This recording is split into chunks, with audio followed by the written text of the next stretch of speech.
I have a devotion for all of us this morning, and it comes from C.S. Lewis. Now, I have this book that I'm reading from. It has a whole bunch of devotions, and one of them is from C.S. Lewis, and it's called Giving All to Christ. Now, for those of you that don't know who C.S. Lewis is, he was born in 1898 and he passed away in 1963. But he is one of the most important Christian thinkers of the 20th century. And this devotion comes from one of his books, Mere Christianity.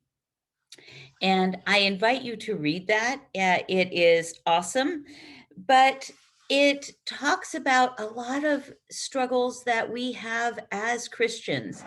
And I want to read just a small excerpt about that. And there's two of them. One is the reason the church exists, and the other is becoming a part of the plan.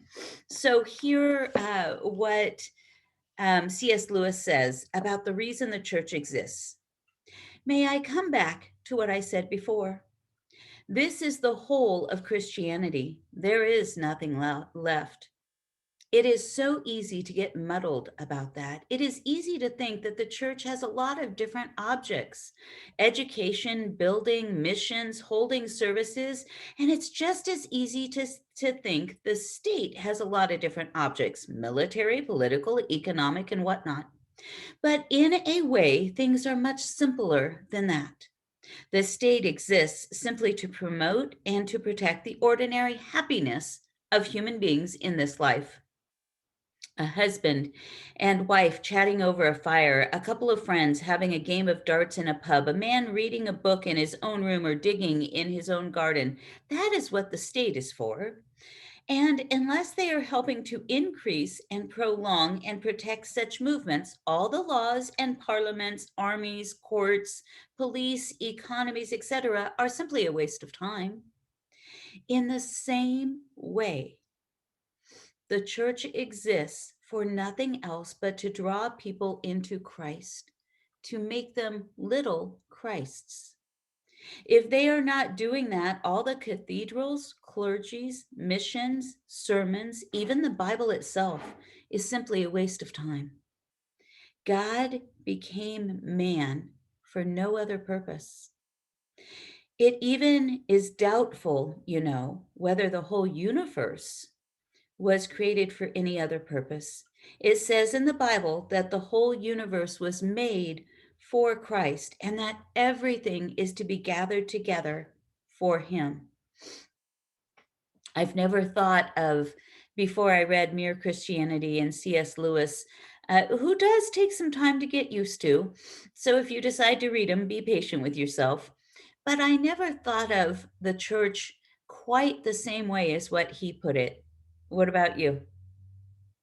And becoming a part of the plan is the next thing he says. And I read the first part so we could understand the second part together.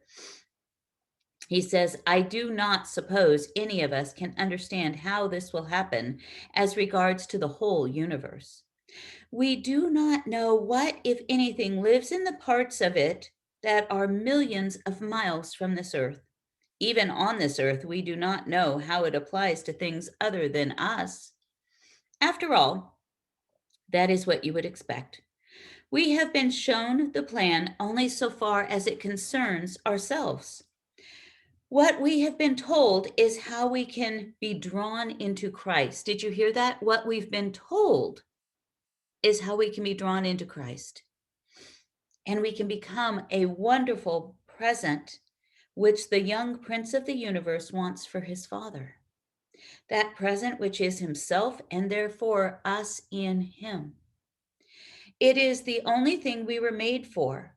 And there are strange, exciting hints in the Bible that when we are drawn in, a great many other things in nature will begin to become right. And the bad dream will be over, and it will all be morning. Christ wants to be all in all with us and us in him. And then that gift is a wonderful gift to God, our triune God. So this week, I want you to think maybe a little bit differently and maybe be a little proactive or more proactive than maybe you usually are. So, C.S. Lewis stresses the need to give all areas of our lives over to God, everything. And what do you find the most difficult in giving over everything to God? Think of everything in your life. Think of your bank account, think of your house, think of your children, think of yourself, think of your time, think of everything that God has blessed you with, and then what you think about turning all of that over to God's control. Now, we really know that He has complete control, don't we? We just try to convince ourselves that we're in control. But what about not trying to convince ourselves? What about just giving it all to God? And maybe having a journal will help.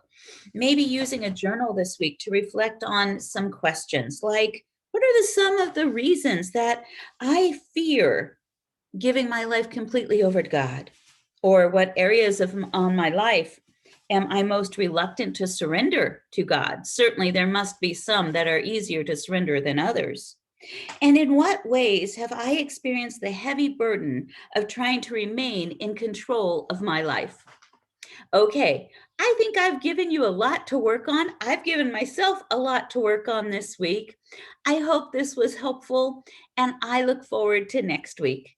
God bless and take care.